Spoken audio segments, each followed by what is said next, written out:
project this year is called Windows in the Woods. I've found these excellent little cameras that you can program so that they're off all night and then turn on at a specific time, such as dawn, which is the time I choose. The early morning hours are a prime time for Sasquatch sightings.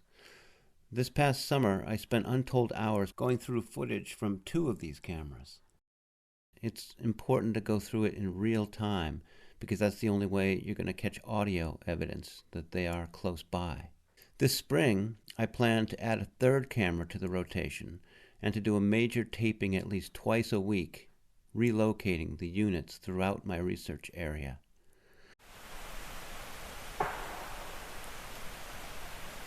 As we all know, Sasquatch are extremely careful about being seen, but they're not perfect.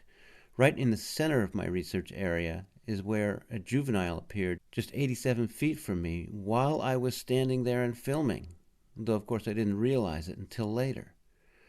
How much more likely will it be that one of these folks will make a mistake in front of a small, unassuming camera while I'm not even there?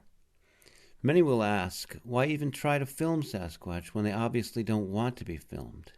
This is a raging debate within the research community, and my answer takes into account the fact that they do things to us all the time as well that we don't exactly want. And this doesn't make them evil.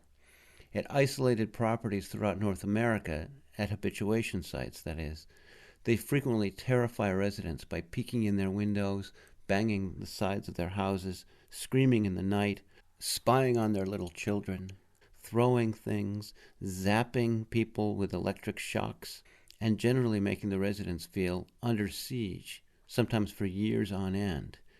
My friend in East Texas describes this situation in great detail, in her own words, in my book, Our Life with Bigfoot. So, our 2 species are involved in this unending, eons-long game of cat and mouse. They do wild, unsettling things to us, playing pranks, both funny and not so funny. And for our part, some of us do try to catch glimpses of them and document these glimpses, which is no worse than what they do to us. In fact, it's a natural outgrowth of our human curiosity. Now here's where you come in. I can't possibly review all this footage myself this coming season. I need a private squad of dedicated assistants to help me. After all, it was a member of my GoFundMe group back in 2014 who first spotted the figure contained in my juvenile Sasquatch footage. So the plan is this.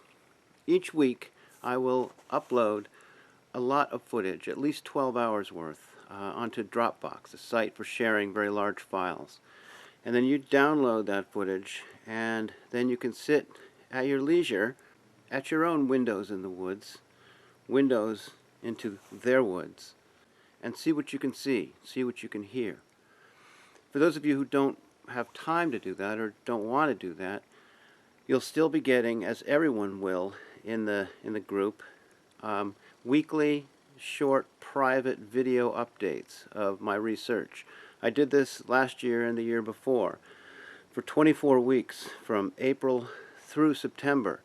24 weeks like clockwork.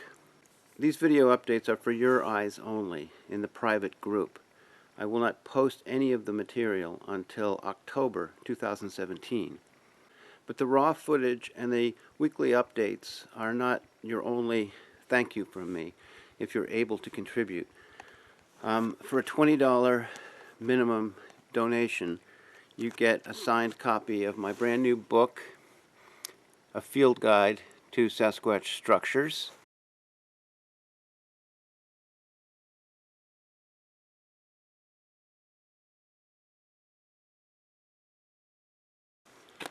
For at least a $30 donation, I will send you lickety split one of these t-shirts.